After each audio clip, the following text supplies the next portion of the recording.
Hotel والا لڑکا ایک ٹرے میں چائے اور پراٹھے لے کر آیا۔ شافعہ نے اس کے ہاتھ سے ٹرے لے کر نور کو تھمائی۔ وہ لڑکا چلا گیا۔ شافعہ نے ٹرے میں سے چائے کا کپ اٹھایا۔ نور اسے ہی دیکھ رہی تھی۔ شافعہ ہم گھر واپس چلتے ہیں۔ شافعہ نے نظر اٹھا کر اسے دیکھا۔ کیوں؟ نور اس کی طرف دیکھا، فکر مندی سے بولی، مجھے تم ٹھیک نہیں لگ رہے۔ شافعہ نے سامنے دیکھ کر مسکراتے ہوئے نفی میں گردن ہلائی۔ مجھے زیان سے بہت محبت ہے نور، بچپن سے ہم بھائیوں کی طرح رہے ہیں۔ میں جب جب ٹوٹا ہوں اس نے مجھے سنبھالا ہے، میں جب جب گرا ہوں اس نے ہاتھ تھام کر مجھے اٹھایا۔ شافعہ کی آنکھ کے کنارے سے ایک آنسو بہا جسے اس نے فوراً صاف کر لیا۔ پھر نور کی طرف دیکھا، بولا، میں اس کے لیے کچھ بھی کر سکتا ہوں، کچھ بھی۔ نور نے نظر جھکا لی۔ اسے شافعہ زیان کے پیار کا اندازہ تھا۔ وہ جانتے تھے شافعہ اس کے لیے سچ میں کچھ بھی کر سکتا ہے۔ شافعہ نے چائے کا سپ لیا اور مسکراتے ہوئے اس کا ہاتھ پکڑا۔ میں ٹھیک ہوں۔ لیکن نور آج اس کے الفاظ نہیں، اس کی آنکھیں پڑھ رہی تھی، اور نور کو اس بات کا بہت اچھے سے اندازہ تھا کہ اندر سے کرچی کرچی ہونے کے باوجود بھی یہ کہنا کہ میں ٹھیک ہوں کتنا مشکل ہوتا ہے۔ شافعہ نے چائے ڈیش بورڈ پر رکھی اور پراٹھے کا رول بنا کر نور کی طرف بڑھایا۔ نور نے اس کے ہاتھ سے ہی پراٹھے کا ایک کٹ لے لیا۔ شافعہ نے بھی اسی پراٹھے میں سے ایک نوالا لے لیا۔ نور نے شافعہ کی طرف دیکھا، پوچھا، زیان کو تمہاری ماما کے بارے میں پتہ ہے؟ شافعہ نے چائے پیتے ہوئے اس بات میں سر ہلایا، وہ میری زندگی کے ایک ایک صفحے سے واقف ہے، اس سے کچھ چھپا ہوا نہیں ہے۔ نور کو حیرت ہوئی، شافعہ لیکن اسے زیان کے رویے سے بھی کہیں ایسا کچھ نہیں لگا کہ تہمینہ بیگم شافعہ کی سوتیلی ماں ہے۔ اسے زیان سے راز رکھنے کی امید بالکل نہیں تھی۔ نور خاموشی سے بیٹھی تھی تو شافعہ اپنی چائے کا خالی کپ ٹرے میں رکھ کر بولا، جلدی کھاؤ میڈم، جانا بھی ہے، یہیں بیٹھے نہیں رہنا، بھی بہت راستہ باقی ہے۔ نور چائے کا کپ اٹھاتے ہوئے بولی، میرے کھانے کا دل نہیں، میں بس چائے پیوں گی۔ شافعہ نے اسے آنکھیں دکھائی اور پراٹھا اس کے ہاتھ میں دیتے ہوئے بولا، فٹافٹ یہ کھاؤ ورنہ راستے میں بھوک لگے گی۔ نور اسے ہنسانے کے لیے بولی، تو کوئی بات نہیں، تمہارا دماغ کھا لوں گی۔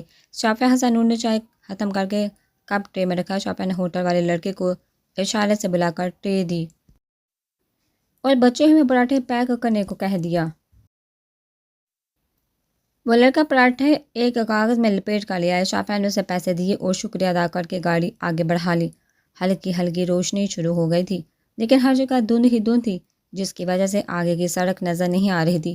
یہ منظر دیکھنے میں جتنا خوبصورت اتنا ہی خطرناک بھی، کیونکہ روڈ ون وے تھا اور دھند کی وجہ سے سامنے سے آتی ہوئی گاڑیاں ٹھیک سے نظر بھی نہیں آ رہی تھی۔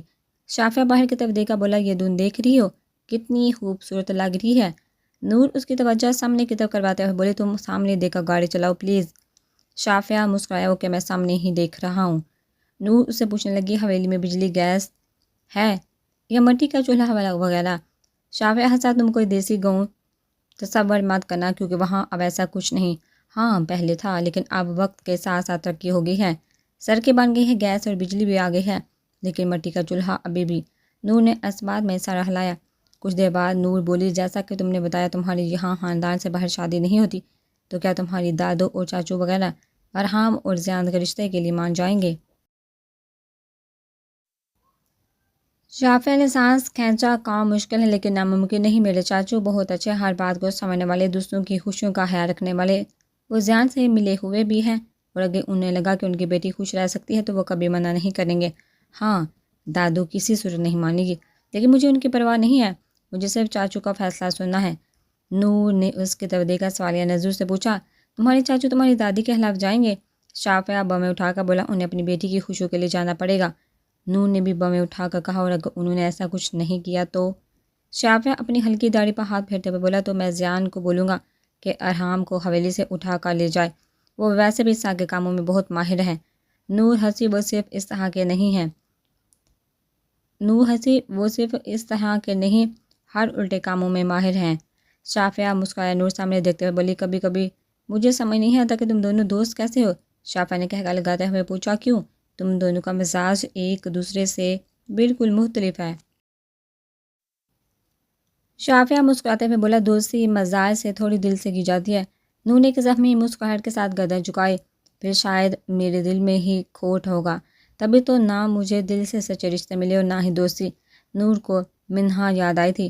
شافعہ نے اس کا ہاتھ لے کر اپنے ہونٹوں کے قریب کیا، تم میں سچی محبت جو ملنی تھی، ایسی محبت جو ہر رشتے کی کمی پوری کر دے۔ نور نے نفی میں سر ہلایا۔ ہر رشتے کا ایک الگ مقام ہوتا ہے شافعہ۔ شافعہ نے اس بات میں گردن ہلائی، میں سمجھ سکتا ہوں، لیکن میں تمہیں اتنی محبت دوں گا کہ تم ہر رشتے کی کڑواہٹ بھول جاؤ گے۔ نور ہلکا سا مسکرائی۔ شافعہ سامنے دیکھتے ہوئے ہلکی سی مسکراہٹ سے بولا، یقین کرتی ہو مجھ پر؟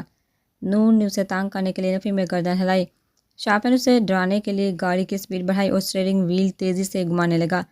نور نے سختی سے اس کا ہاتھ پکڑا اور چیختے ہوئے بولے، شافعہ یہ کیا کر رہے ہو؟ آہستہ چلاؤ گاڑی۔ شافعہ بوں میں اچکا کر بولا، تم تو مجھ پر یقین ہی نہیں کرتی ہو۔ نور سے اسے آنکھیں دکھاتے ہوئے بولی، گاڑی کی سپیڈ ہلکی کرو۔ شافعہ اس کی طرف دیکھے بغیر بولا، جب تک تم مجھ پر یقین نہیں کرو گے تو پھر میں کیوں تمہارا یقین قائم رکھنے کی کوشش کروں کہ ہم صحیح سلامت اپنی منزل تک پہنچ جائیں گے۔ نور زور سے بولے، اچھا ٹھیک ہے، سیدھی طرح گاڑی چلاؤ۔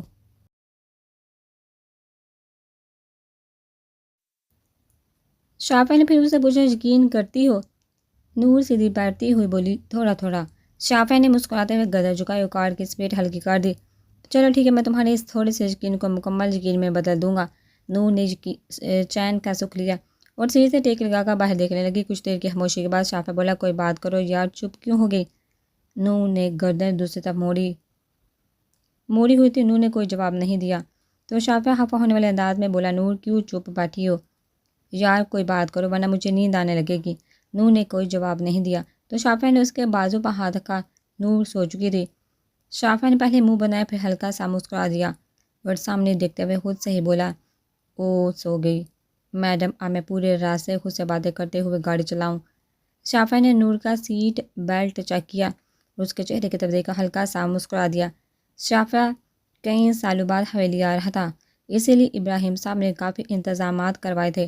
شافعہ کی آنے کی خوشی سب سے زیادہ انہیں ہی تھی، لیکن ابراہیم صاحب کے علاوہ کوئی کسی کو یہ نہیں پتہ تھا کہ شافعہ آئے نور کو بھی اپنے ساتھ لے کر آ رہا ہے۔ اور بی اماں تو اس تیاری سے بیٹھی تھی کہ شافعہ آئے تو وہ کچھ نہ کچھ کر کے شافعہ کو رحم سے شادی کے لیے راضی کر لے، لیکن انہیں اس بات کا اندازہ ہی نہیں تھا سب کچھ ان کی سوچ کے برعکس ہونے والا ہے۔ اور ہم یہ بات جانتی تھی کہ شافعہ ابراہیم صاحب سے اس کے اور زیان کے رشتے کی بات کرنے آ رہا ہے، اس لیے وہ مطمئن تھی۔ اسے صرف ڈر تھا تو بی اماں کا کہ نہ جانے وہ کیا ہنگامہ کرے۔ زیان آفس میں داخل ہوتے ہی سب سے ہنستے مسکراتے ہوئے اپنے انداز میں سلام دعا کر کے شافعہ کے آفس میں آ کر بیٹھا۔ اس کا آفس اوپر اور جبکہ شافعہ کا آفس نیچے تھا۔ شافعہ نہیں تھا تو اس نے شافعہ کے آفس میں ہی بیٹھنے کا ارادہ کیا۔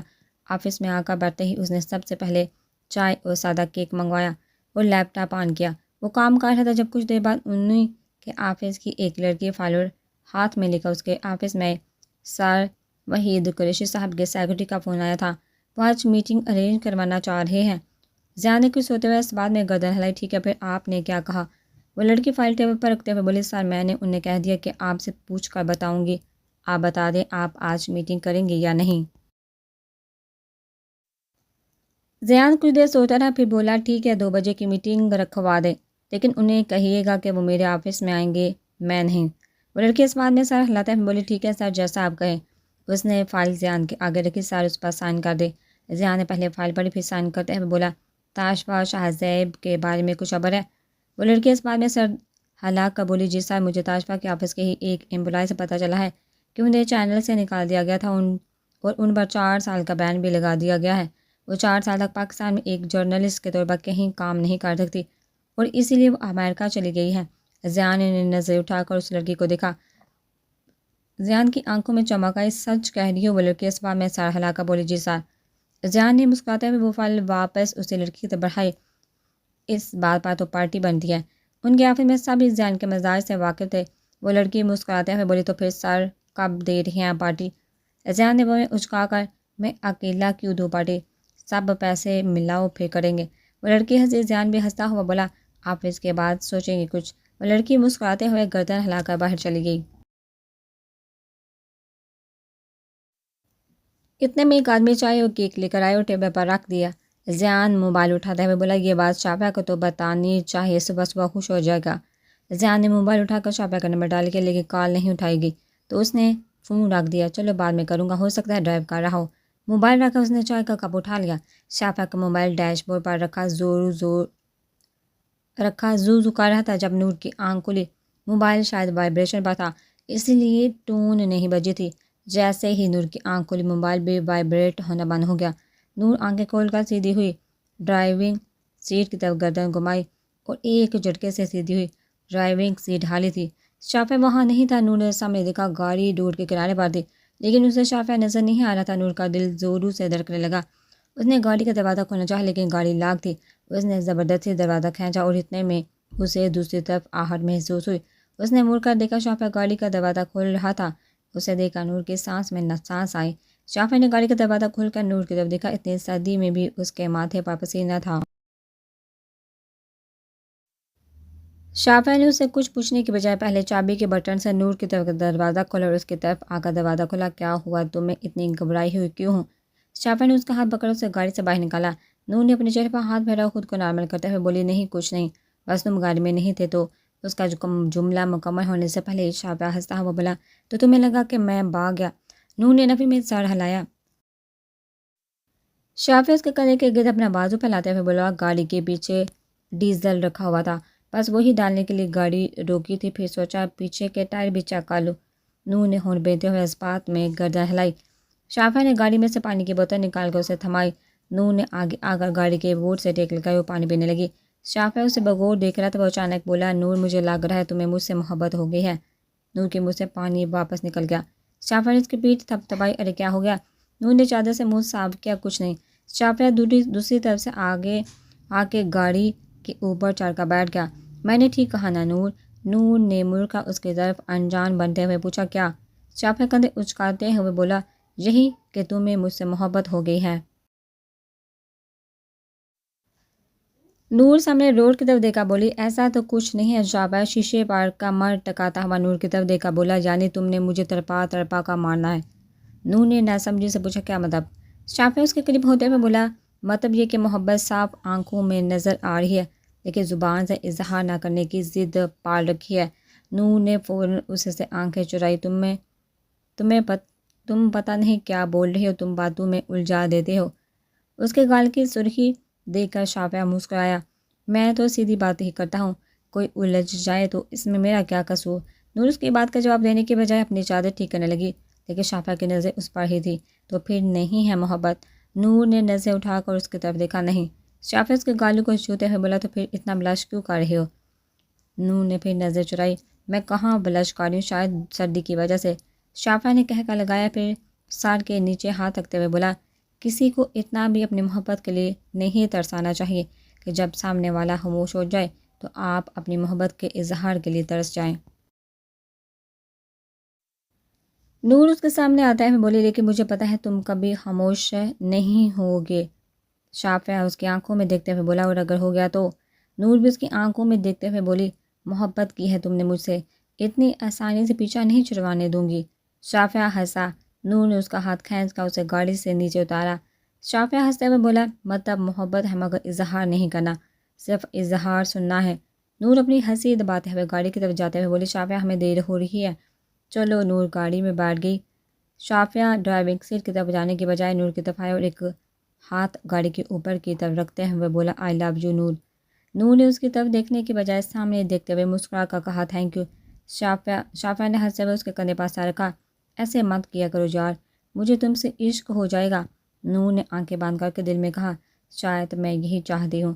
شافعہ اس کے کندھے پر سے سر اٹھائے بغیر بولا، اور میں جانتا ہوں تم یہی چاہتی ہو۔ نور نے فوراً آنکھیں کھولی، اس کا سر اپنے کندھے سے ہٹاتے ہوئے بولے، شافعہ چلو دیر ہو رہی ہے۔ شافعہ نے واپس اس کے کندھے پر سر رکھا، میرا دل نہیں چاہ رہا۔ نور اسے پیچھے کرتے ہوئے بولے، شافعہ کتنی سنسان سڑک ہے یہاں، زیادہ دیر رکنا ٹھیک نہیں۔ شافعہ مسکراتا ہوا ڈرائیونگ سیٹ کی طرف بڑھا، تمہیں بہانے بنانا خوب آتا ہے۔ نور اسے آنکھیں دکھاتے ہوئے بولی، میں بہانے بنا رہی ہوں؟ تو ٹھیک ہے، کھڑے رہو یہیں، جب کوئی آئے گا اور گن پوائنٹ پر تمہاری یہ عالی شان سی گاڑی، موبائل، والیٹ اور باقی سب لے جائے گا تو پھر مزے سے اس روڈ پر ٹینٹ لگا کے بیٹھے رہنا۔ شافعہ ہنسا، تم مجھے ہلکا لے رہی ہو نور؟ تمہیں لگتا ہے کہ شافعہ بارسی کی گاڑی کو اتنی آسانی سے چوری کر سکتا ہے؟ شافعہ نے گاڑی سٹارٹ کی۔ نور آنکھیں گھما کر بولی، تم اوور کانفیڈنس ہو رہے ہو اور یہ تمہاری پرانی عادت ہے۔ شافعہ نے اسے گورا، میں اوور کانفیڈنس نہیں ہوں، میری گاڑی میں ٹریکر لگا ہوا ہے، یہ جہاں جہاں جائے گی مجھے پتہ چل جائے گا اور میرے پاس شافیہ اچانک رکا اور اس کی طرف گھومتا ہوا بولا، ایک منٹ تم نے کیا کہا؟ میری پرانی عادت ہے اوور کانفیڈنس ہونے کی، آپ ذرا بتانا پسند کریں گی کہ میں کب اوور کانفیڈنس ہوا ہوں؟ نور نے دانت تلے زبان دبائی، اس نے غلط وقت پر غلط بات کہہ دی۔ وہ فوراً قدم چکا کر بولی، میں نے بس ایسے ہی کہہ دیا۔ شافیہ نے اسے گورا تو نور نظریں چرا کر باہر دیکھنے لگی۔ شافیہ اسے دیکھ کر مسکرایا۔ 10 بجے کے قریب وہ لوگ گاؤں میں داخل ہوئے۔ حویلی گاؤں کے شروع میں ہی تھی۔ نور ہر چیز کو بڑی دلچسپی سے دیکھ رہی تھی۔ وہ آج سے پہلے کبھی گاؤں تو کیا ایک شہر سے دوسرے شہر بھی نہیں گئی تھی۔ شافیہ نے صحیح کہا تھا، نور نے جو سب سوچا ہوا تھا وہاں ویسا نہیں تھا۔ سڑکیں بنی ہوئی تھی، گھر کچھ کچے تھے تو کچھ پکے آس پاس سے گاڑیاں بھی گزر رہی تھی اور ٹانگیں بھی، وہ ہر طرف ہریالی تھی جس سے دیکھ کر تازگی کا احساس ہوتا تھا۔ شافیہ نے گاڑی حویلی کے طرف موڑی تو نور نے بےتابی سے پوچھا، کیا ہم پہنچ گئے؟ شافیہ نے اسپاٹ چہرے سے اسباب میں گردن ہلا کر ہاتھ کے اشارہ کیا۔ نور نے اس کے ہاتھ کی سمت میں دیکھا، اسے دور سے ہی حویلی نظر آ گئی۔ نور کے منہ سے پہلا لفظ جو نکلا وہ تھا، واو۔ شافیہ ہلکا سا مسکرایا۔ گاڑی حویلی کے قریب آئی تو دروازہ کھول دیا گیا۔ شافیہ نے گاڑی اندر لے لی۔ نور کا حیرت کے مارے منہ کھل گیا۔ 250-300 گز کا تو صرف لان تھا جس کے بیچ میں سے گاڑی کے گزرنے کا راستہ بنایا گیا تھا۔ نور نے آگے ہو کر سر اٹھایا اور حویلی کو دیکھنے لگی۔ حویلی باہر سے صرف وائٹ اور براؤن رنگ کی تھی۔ حویلی کے بائیں جانب سے الگ سے بڑی سی ترچھی شکال میں سیڑھیاں بنی ہوئی تھی تو شاید چھت کی طرف جاتی تھی۔ نور کو لگا تھا کہ وہ کوئی ہستہ حال پرانی سے حویلی ہوگی، لیکن حویلی کو دیکھ کر پتہ چل رہا تھا کہ یہ پرانی تو ہے لیکن ہستہ حال نہیں، یہاں وقتاً فوقتاً مرمت کروائی جاتی رہی ہے۔ شافیہ نے گاڑی روکی لیکن نور حویلی دیکھنے میں اتنی مصروف تھی کہ گاڑی رکنے کا اسے پتہ ہی نہیں چلا۔ شافیہ نے اس کے آگے چٹکی بجائی تو وہ چٹکی۔ شافیہ اس کی طرف دیکھا، بولا، اس حویلی کی خوبصورتی میں مت کھونا نور، گھر جتنے بڑے ہوتے ہیں اس کے پیچھے اتنے ہی بڑے راز ہوتے ہیں۔ نور نے مسکراتے ہوئے نفی میں گردن ہلائی، میں ایسے کسی چیز میں نہیں کھو سکتی شافیہ جو تمہیں دکھ پہنچانے کا باعث بنی ہو۔ شافیہ مسکرایا، وہ کچھ نہیں کہنا چاہتا تھا لیکن اندر سے اسے ابراہیم صاحب آتے ہوئے دکھے۔ شافیہ ان کی طرف اشارہ کر کے بولا، چاچو آ رہے ہیں۔ شافیہ نے اترنے کے لیے گاڑی کا دروازہ کھولا۔ نور کا دوپٹہ تقریباً کھل چکا تھا۔ اس نے اپنا دوپٹہ ٹھیک سے سر پر ٹکایا اور چادر سنبھالتے ہوئے گاڑی سے اتری۔ شافیہ ابراہیم صاحب کے گلے لگا ہوا تھا۔ ابراہیم صاحب اس کی پیٹھ تھپتھپا کر اسے کچھ بول رہے تھے۔ شافیہ مسکراتے ہوئے ان سے الگ ہو کر شافیہ نے ابراہیم صاحب کی توجہ نور کی طرف کروائی۔ شافیہ نور کے پاس آیا اور ابراہیم صاحب سے بولا، یہ آئے نور ہے میری بیوی۔ نور نے مسکراتے ہوئے انہیں سلام کیا۔ ابراہیم صاحب نے بھی مسکراتے ہوئے اس کے سلام کا جواب دیا اور اس کے سر پر ہاتھ رکھ کر اس کا حال احوال پوچھنے لگی۔ ایک ملازمہ کو گاڑی سے ان کے بیگ نکال کر اندر لے گیا۔ ابراہیم صاحب انہیں اندر لے کر جانے لگے۔ ابراہیم صاحب آگے تھے اور وہ دونوں پیچھے۔ نور نے شافیہ کا ہاتھ تھام لیا۔ شافیہ نے سوالیہ نظروں سے اس کی طرف دیکھا۔ نور سہمے ہوئے لہجے میں نرمی میں گردن ہلا کر بولی، مجھے ڈر لگ رہا ہے۔ شافیہ نے اس کے ہاتھ میں گرفت مضبوط کی، میں ہوں نا۔ شافیہ اس کا ہاتھ پکڑ کر آگے بڑھا۔ ابراہیم صاحب لاؤنج کے دروازے سے اندر داخل ہوئے۔ شافیہ بھی ان کے پیچھے ہی اندر آیا۔ بی اماں اپنے کمرے سے نکلتے ہوئے آئیں اور شافیہ کو دیکھ کر والہانہ انداز میں اس کی طرف بڑھنے لگی۔ ارے میرے شافیہ آ گیا۔ وہ باری ہی تھی جب نور شافیہ کے پیچھے سے آگے آئی۔ بی اماں کے قدم وہی رکے۔ ان کے پیچھے جو عائشہ بیگم آ رہی تھی وہ بھی بی اماں کے پاس ہی رکے۔ بی اماں کی آنکھیں پھٹی پھٹی رہ گئی تھی۔ ابراہیم صاحب انہیں لے کر آگے آئے۔ شافیہ نے ابھی بھی نور کا ہاتھ تھاما ہوا تھا۔ شافیہ کو اپنے قدموں میں لڑکھڑاہٹ محسوس ہوئی لیکن اس کے چہرے پر ایک شکن نہیں تھی۔ نور کو لے کر وہ بی اماں کے سامنے آیا اور بی اماں کو سلام کر کے ان کے آگے سر جھکایا۔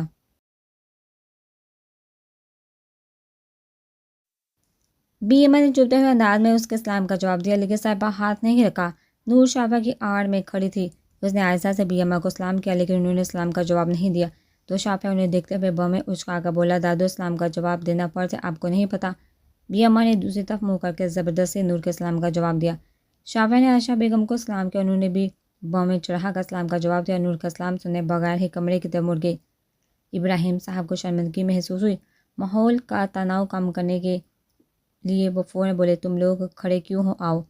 ابراہیم صاحب انہیں لاؤنج میں بٹھانے کی بجائے بائیں جانب بنی بیٹھک میں لے آئے جہاں سے باہر کا لان صاف نظر آتا تھا۔ وہاں پر ایک سائڈ پر چٹائی سے بنی ہوئی تھی، صوفے رکھے ہوئے تھے۔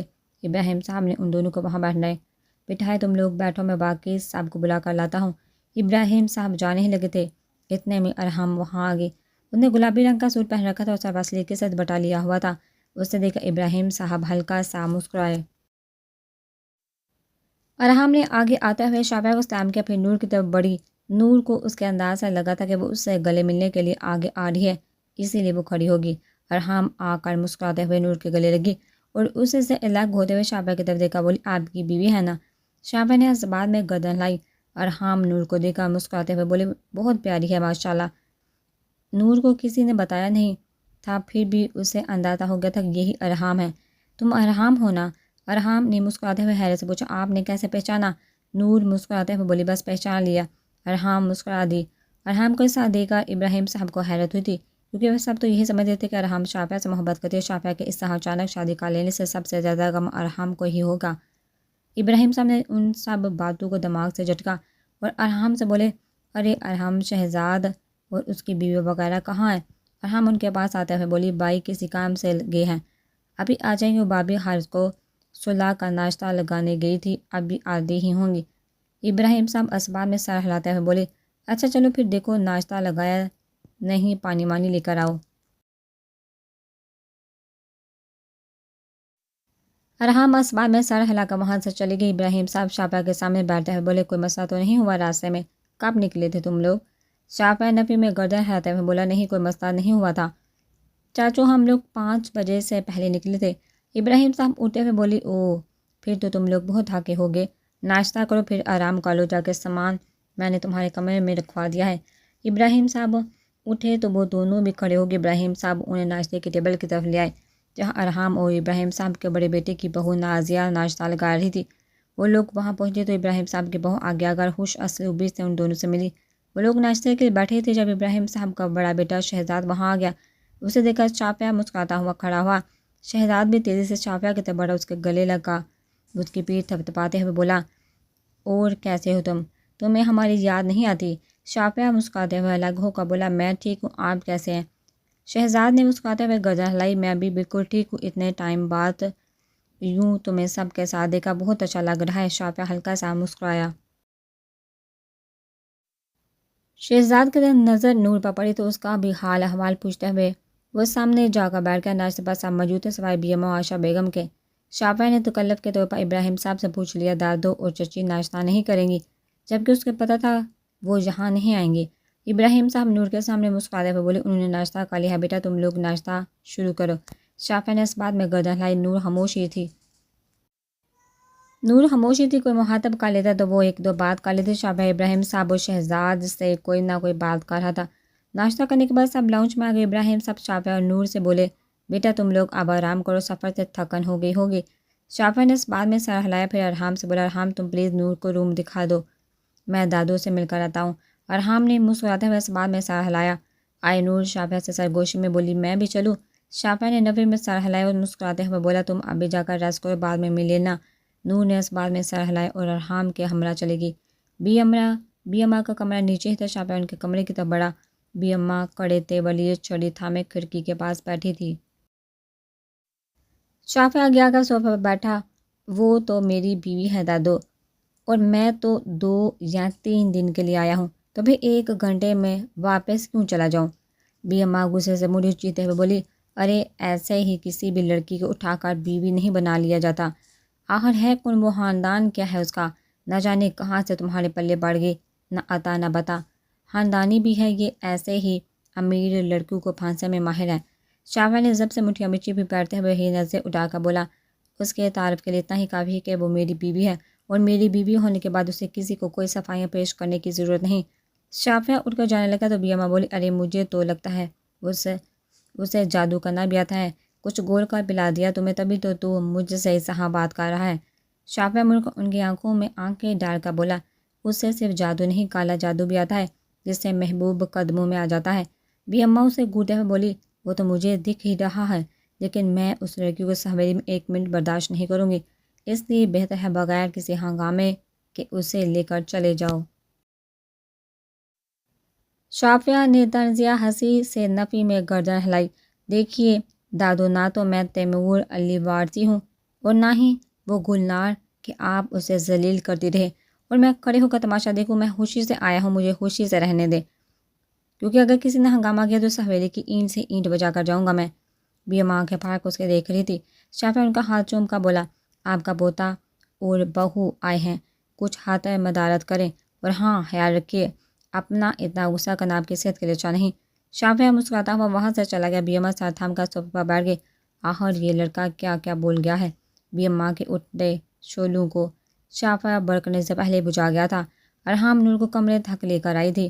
نور نے کمرے کا جائزہ لیا۔ کمرے کے دونوں طرف بڑی بڑی کھڑکیاں تھیں۔ صبح کے برعکس اس وقت سردی تھوڑی کم تھی۔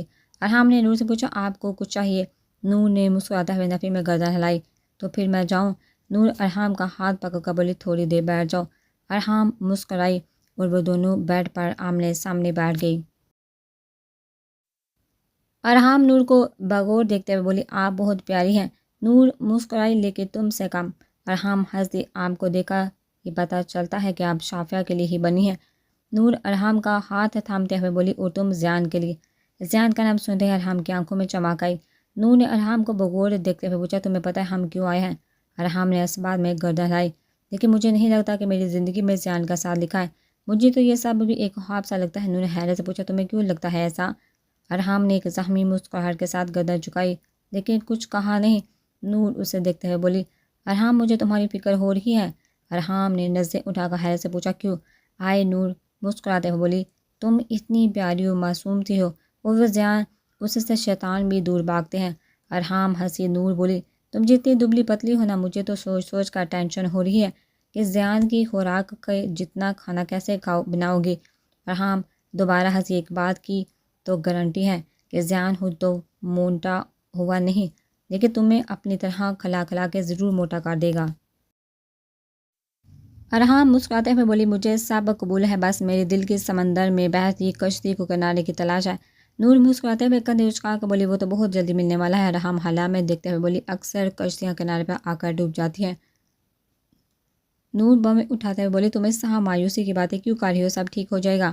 ارحام نور کی طرف امید بڑی نظروں سے دیکھا، بولی، سچ میں سب کچھ ٹھیک ہو جائے گا؟ نور نے مسکراتے ہوئے اس کا ہاتھ دبایا۔ اتنے میں شافعہ گلا کھنگار کر کمرے میں داخل ہوا۔ ارحام بیڈ پر سے اٹھی، اچھا آپ لوگ آرام کریں، اگر کچھ چاہیے ہو تو آواز دے دیجیے گا۔ شافعہ کا چہرہ سپار تھا اور آنکھیں ہلکی سرخ تھی۔ ارحام جانے لگی تو شافعہ اسے سے بولا، تم چاہو تو بیٹھ جاؤ۔ ارحام ہلکا سا مسکراتے ہوئے بولی، نہیں مجھے کچھ کام ہے، آپ لوگ آرام کریں۔ ارحام دروازہ بند کر کے کمرے سے چلے گئے۔ شافعہ نے ایک لمبا سانس کھینچا اور بیڈ پر آگے بیٹھ گیا۔ نور نے ٹھہر کر پوچھا، داودو غصہ کر رہی تھی کیا؟ شافعہ خاموش رہا۔ نور نے سامنے دیوار کی طرف دیکھا، ناراض ہوں گی؟ شافعہ نفی میں سر ہلاتے ہوئے بولا، اگر ناراض ہوتی تو میں منا لیتا، لیکن وہ اپنی انا کے سحر میں ہے۔ شافعہ سیدھا ہو کر لیٹ گیا اور آنکھوں پر ہاتھ رکھ لیا۔ نور نے اس کے بازو پر ہاتھ رکھ کر پوچھا، تم ٹھیک ہو؟ شافعہ نے آنکھوں پر سے ہاتھ ہٹائے بغیر اس بات میں سر ہلایا، مجھے نیند آ رہی ہے، تم بھی سو جاؤ۔